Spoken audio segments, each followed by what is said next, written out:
Hello guys, welcome back to my channel. Paolo here again, and today we're going to talk about motors, and we're going to talk about kV value of the motors. So the points we're going to cover in this video are kV. What is kV? What does it mean? Why kV is important to know? What does it do if it changes? Also, do you actually get the motors with kV value written on them, and that kV matches to a realistic kV of the motor you have? Just a little spoiler, the kV value on the can doesn't actually match the kV, realistic kV of the motor you get. And finally, I'm going to tell you how to test your motors to find out what is your realistic kV of your motors is. And there are two different ways you can do it with tools that most likely you do have home. So now let's crack on. So first subject, kV.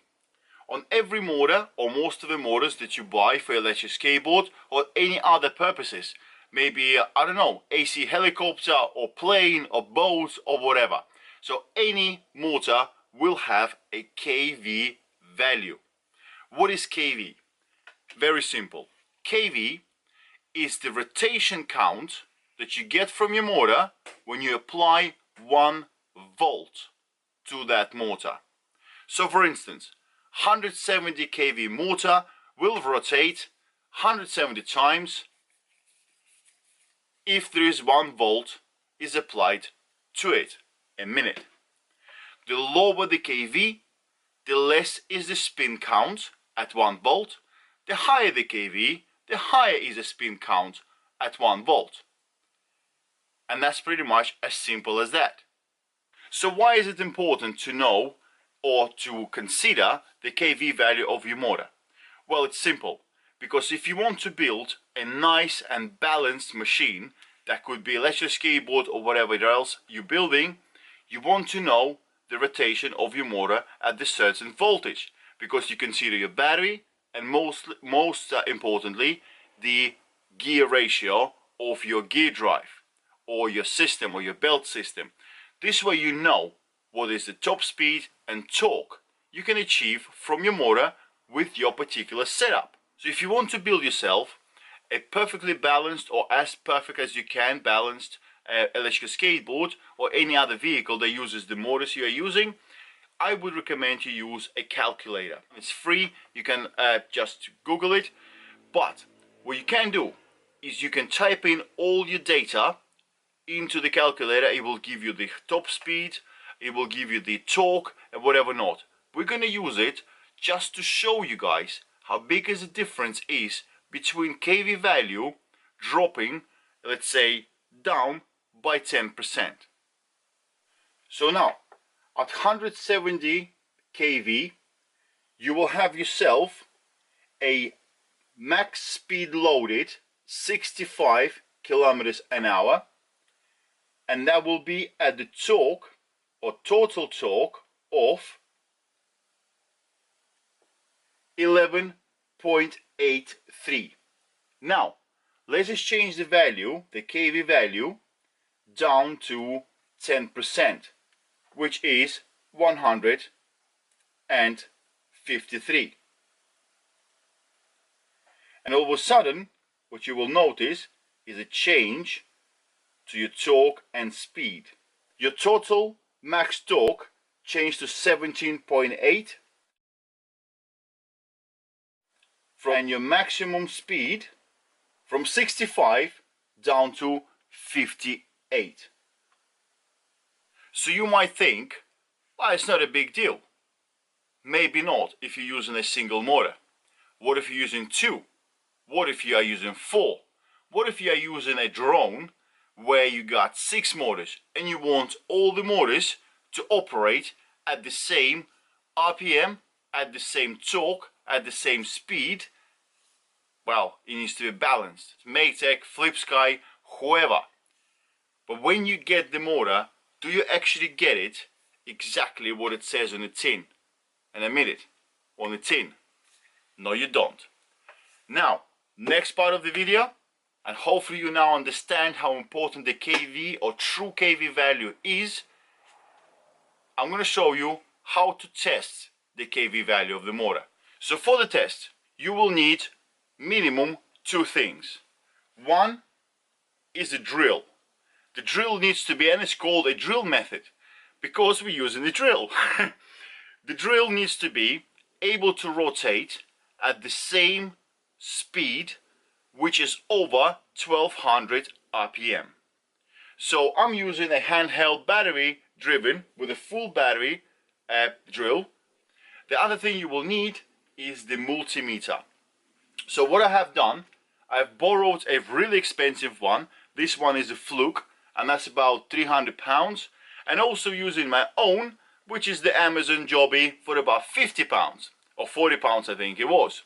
And these multimeters need to be able to register the hertz, which is the frequency, and also voltage DC. Simple as that. So let's go through the first method. Okay, so for starters, you will fix your drill to your workbench so it doesn't go anywhere. Then you're going to fix the motor into the chuck of the drill by the shaft. So now the motor can spin. What I have done is I have actually fixed the cable coming off of it back to my desk so it kind of stops the rotation and only the can now can spin. Next, you're going to connect the cables coming off of the multimeters back to the phase cables of the motor. Choose 2 phase cables out of 3, doesn't matter what they are. At the same time as testing this motor, I'm showing you guys the difference between a really expensive multimeter or a budget multimeter, and we're going to compare the numbers. So for starters, we're going to register the frequency of the rotation of this motor while we're spinning the drill. So we're going on to hertz on one, and we're going into hertz on another. And now we're going to spill the drill at number 2 speed and keep it there until we get consistent reading of the frequency. And we're going to write this down.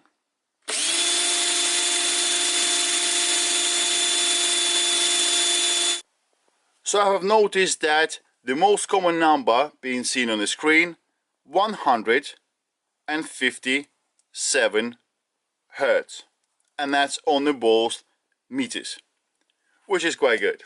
Now we're going to the volts AC.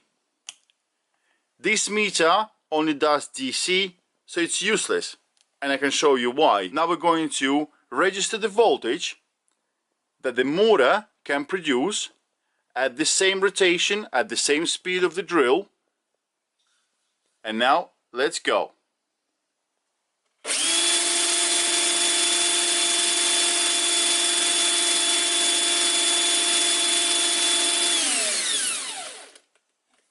So on average the voltage was 6.3 volt.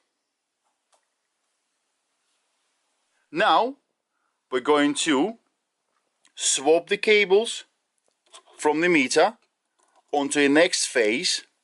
So from yellow to blue, just measured, then blue with green, then yellow with green. So you get the measurement of all 3 phases voltage wise.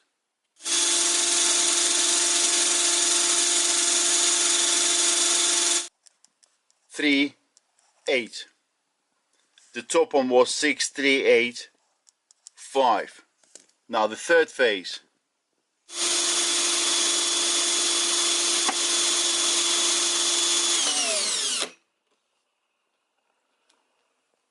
634. That's pretty much the reading of 3 phases at 157 Hertz. When I was diving deep into all this KV and how to do all this stuff on internet and through the books, I have realized that you can either go the hard way with all the formulas, or you can go the lazy way. Obviously, we're going to go the lazy way. So during my searches, I came up with found a company, a C company. And what they have done, they've collated a calculator. Same as we've got for Eastgate, we also got one of those for the motors, which is quite cool. So literally just type in the numbers and it spits out exactly what you need. So this is what you can do if you want to be lazy.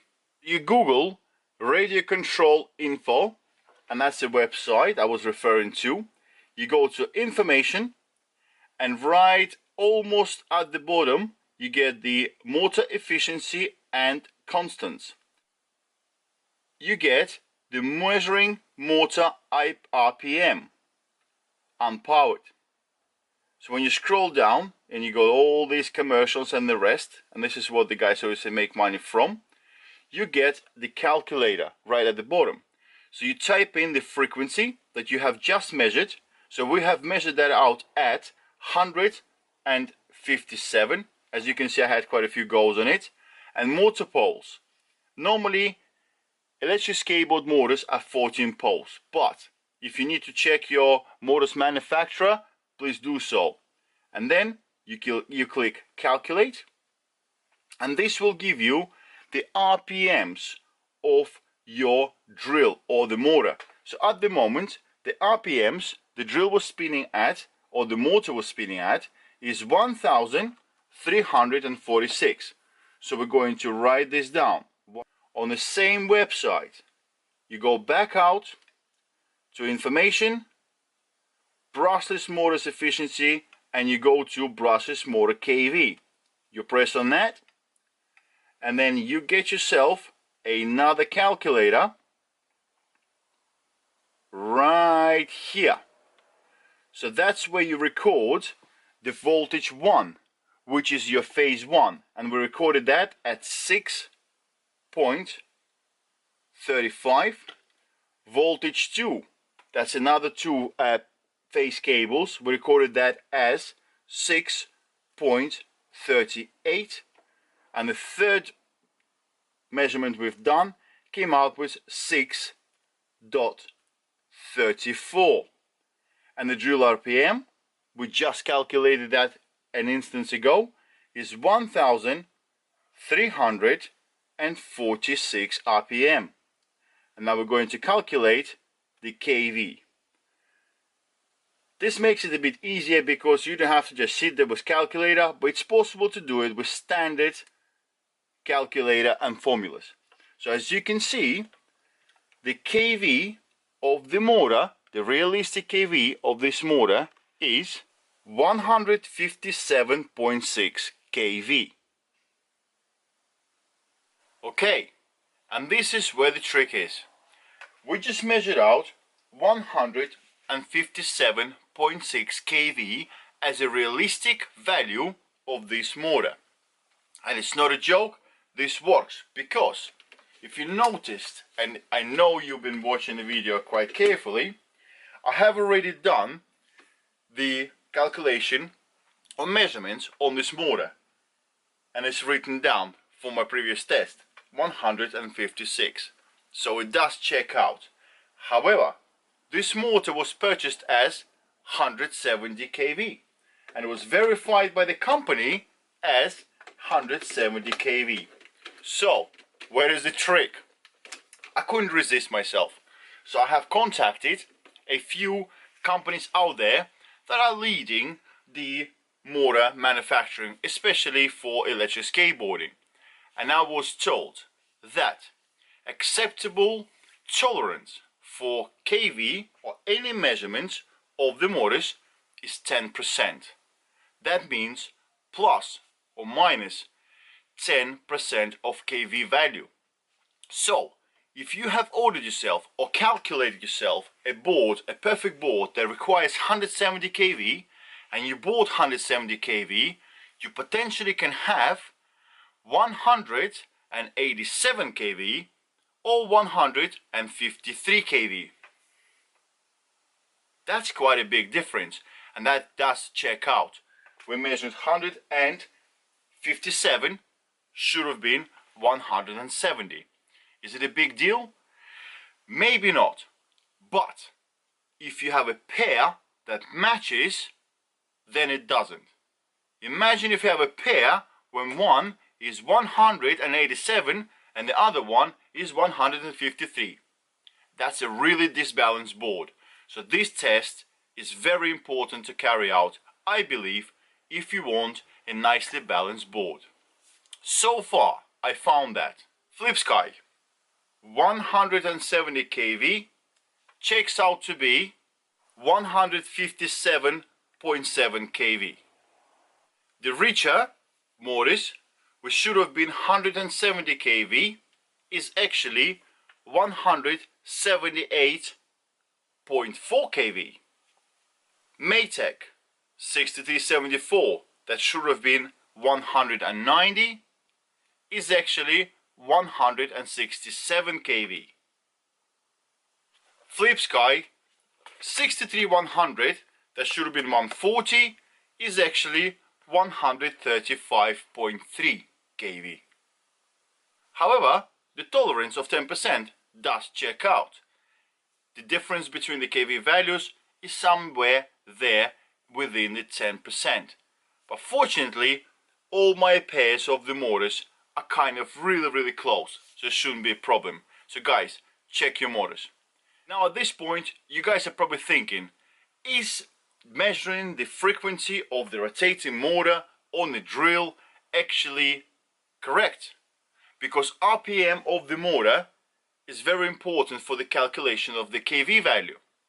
The voltage, well, that's quite straightforward. You got two cables, and those two cables give enough volts, and you're measuring the volts. And in my case, we've done it on two devices, and that matched quite well. So I went a bit further, and I got myself a laser tachometer. So now, what we're going to do is, we're going to measure the rotation or speed of rotation of this motor with the tachometer, and at the same time with the same multimeter. And if you remember, we was getting 157 Hertz on the screen. Let's now compare the both measuring devices.